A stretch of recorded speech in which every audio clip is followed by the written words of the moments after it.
Bismillahir Rahmanir Rahim. Ya Ali Madad. My brothers and sisters, we've come to the end of another tumultuous year. There seems to be a rising tide of anxiety in our communities, in our schools, in the news, and on the street. A friend from Jamaat Khana shared with me the fear that all the conflict in the news was making her children feel unsafe. She said they see so much negativity on social media that it's starting to affect their sleep. They wonder why everyone, everywhere, seems like they can't get along at all. She asked me what we could do, and I wasn't sure what to say. As a father, I had to wonder if my own children were also feeling this way. Everywhere we look, in the Middle East, Europe, Africa, Asia, even North America, we see political unrest, growing inequality, human rights abuses, and rapidly rising costs of living. There's been plenty of good things that have happened in 2024, but we rarely hear about them. Is the world really coming apart at the seams? Is there any hope? What's going on? Our Imam commented on this state of affairs in his December 2024 guidance, where he expressed his hope for peace, safety, and security where there is discord. What is discord? Well, it has a few meanings, but I think the one that Hazrat Imam was using was referring to conflict, disagreement, or strife. What kind of conflict? Well, conflict between people, between ideas, and in general. That certainly is how the world feels at the moment, isn't it? And it doesn't seem to be getting any better. But what can we do? In my search for answers, I came across Princess Zara's recent interview on Ismaili TV, where she was asked about Hazrat Imam's response to crises. But he has always taught me and built the institutions with a 100 to 500 year perspective. So he doesn't respond to crises in the immediate, unless it threatens the well-being or the livelihood or the life of the Jamaat. He has lived through, you've got to figure, in his life, he started in the Second World War, lived through colonial times, post-colonial times, the winds of change, the Cold War, and all throughout those years, those many decades, he worked with the governments that he had to work with, regardless of what their leanings were or crises that were happening, because he sees the long-term future of the Jamaat and the well-being of the Jamaat as being more important than responding to immediate crises. Now, of course, we all know this, but it was helpful to be reminded of this continuous blessing that we have as Ismaili Muslims. I also came across Hazrat Imam's AKU convocation speech from Karachi in 2006, which is going to be released on a new podcast called Gems of Wisdom.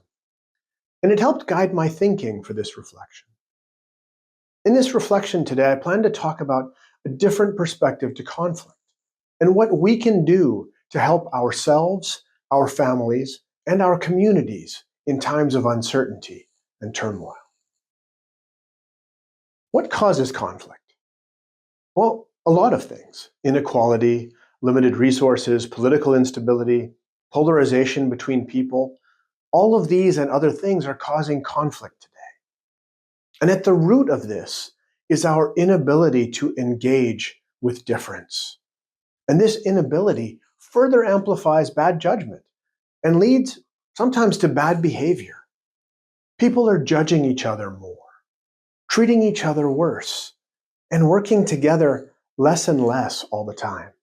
So what can we do? Well, the first step is to try to change our lens.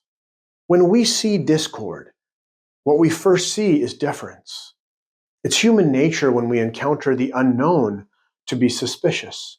But Prophet Muhammad sallallahu alaihi wasallam in Al-Bukhari warned us when he said, "Beware of suspicion, for suspicion is the worst of accusations.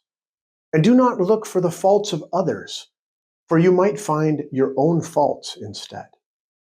So we can fight this impulse to be suspicious of differences and create another point of view for ourselves.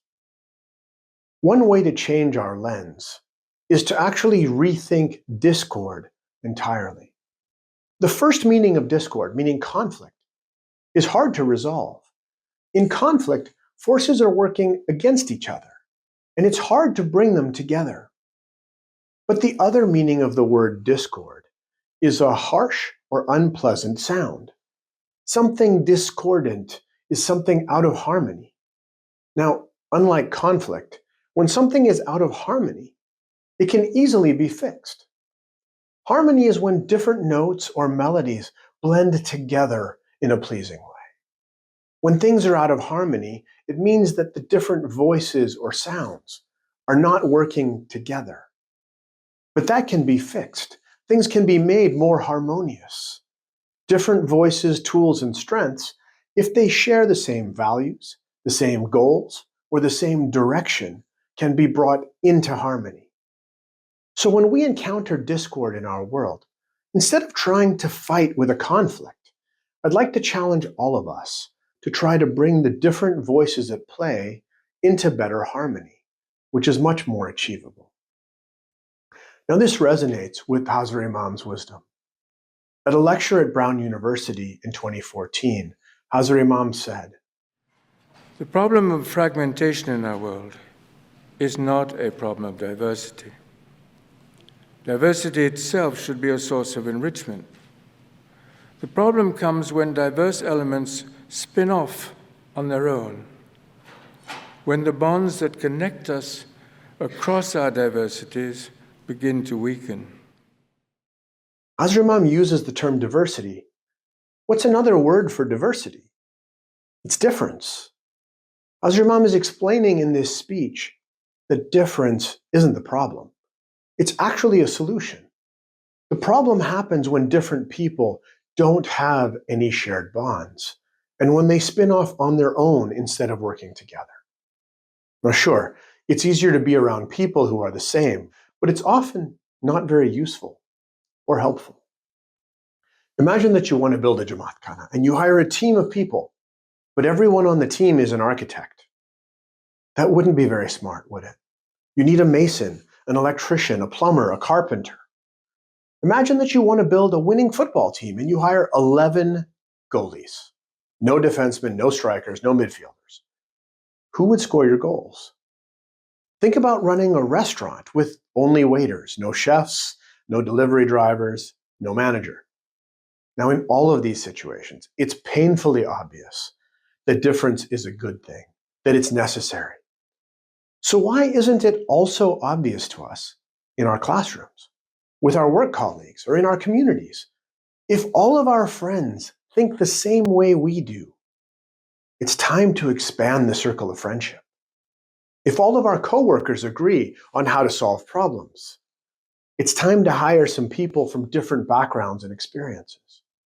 If all of our neighbors look, talk, and act the same way, it might be time to invite more people into our neighborhood group. The Holy Quran in Al-Hujurat ayat 13 says, "O mankind, we have created you from male and female, and made you nations and tribes, so that you may know one another." When we see differences, we're often used to thinking about conflict, but instead we have an opportunity to think about harmony. If we want to harmonize with others, we need to seek to understand them, especially when we disagree.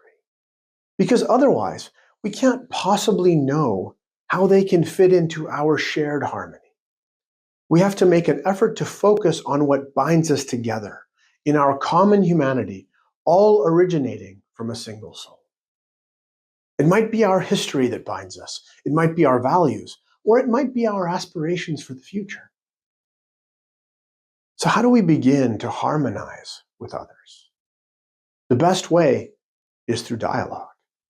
In her Ismaili TV interview, Princess Zara stressed this crucial role of listening, understanding, and empathizing with others to build relationships and to foster peaceful coexistence. And when we do this, the words we use really matter. Prophet Muhammad sallallahu alaihi wasallam in Al-Bukhari has said, "Whoever believes in Allah and the last day should speak good or keep silent." I'm sure that many of our mothers have repeated this same wisdom to us over time. I know mine certainly has. I can hear her voice in the back of my head telling me, if you don't have anything nice to say, don't say anything at all. Let us use our words to build bridges, not walls, even when we disagree. Author Stephen Covey of The 7 Habits of Highly Effective People is famous for having said, "Seek first to understand, then to be understood." What does seeking to understand mean? What does it look like? It means that when we ask questions, they should be driven by curiosity, not judgment. It means being ready to listen, being empathetic, trying to put yourself in someone else's shoes. And perhaps most importantly, being willing to change our minds. If we engage in respectful dialogue with someone who has a different point of view, we'll learn something, and it will influence us, and we will always be better off. Human history is full of examples of when difference, rich debate, and cooperation have created truly remarkable results. Think of the landing of the Apollo 11 spacecraft on the moon. It was the result of the teamwork of hundreds of thousands of engineers, scientists, technicians, programmers, and support staff. Think of the Muslim Golden Age around the 10th century, where Christians, Muslims, and Jews exchanged ideas and led advancements together in science, math, and philosophy. Think of the Enlightenment in the 18th century, where thinkers from Europe and the Americas debated reason, individualism, and human rights, and they drove significant social and political reforms. Each person we meet, each person we interact with, has something to offer us. And the more dissimilar they are to each other, the bigger the opportunity for learning and growth for everyone involved. It doesn't mean that we have to agree, but it does mean that we have to be looking to learn so that we can find common ground in search for harmonious development. But this cooperation can be messy. So, what should our rules of engagement be? I think we can proceed with 3 simple values to govern our approach. The first step is to be curious, seek knowledge, and seek to understand. In Al-Bukhari, the Holy Prophet ﷺ said, "Whoever treads a path in search of knowledge, Allah will make easy for him a path to paradise." The second step in our engagement with each other is forgiveness. The Holy Quran in Ashura, verse 43 says, "But indeed, if any show patience and forgive, that would truly be an exercise of courageous will and resolution in the conduct of affairs." Why forgiveness? Because we're human, and for that reason we know that everyone involved will make mistakes. So we should offer and seek forgiveness when appropriate. And the final step is mutual assistance and cooperation. If we can agree on common values and objectives, then our differences actually collapse into the strengths of the entire group. The past year has left many of us feeling anxious and concerned about the state of the world. But the new year is an opportunity to reset and to think about our future and what we can do to make it better. In trying to understand the discord in our world, I was able to turn to Hazrat Imam's guidance. And it's sometimes nice to get a reminder to look again at what's right in front of us in our times of need. Even the former Governor General of Canada looks to our Hazrat Imam for hope and inspiration. When describing him, she said, "Through his words, through his actions, and through the results obtained by the institutions that he has founded and encouraged and nourished, he has become a light in much of the world's conflicting darkness." So maybe one of our goals for the new year can be to spend more time interacting with the Imam's guidance and light and reflecting on how to apply it. Alongside our other resolutions, goals, and hopes for the new year, we must take an active role in trying to improve the current situations we face.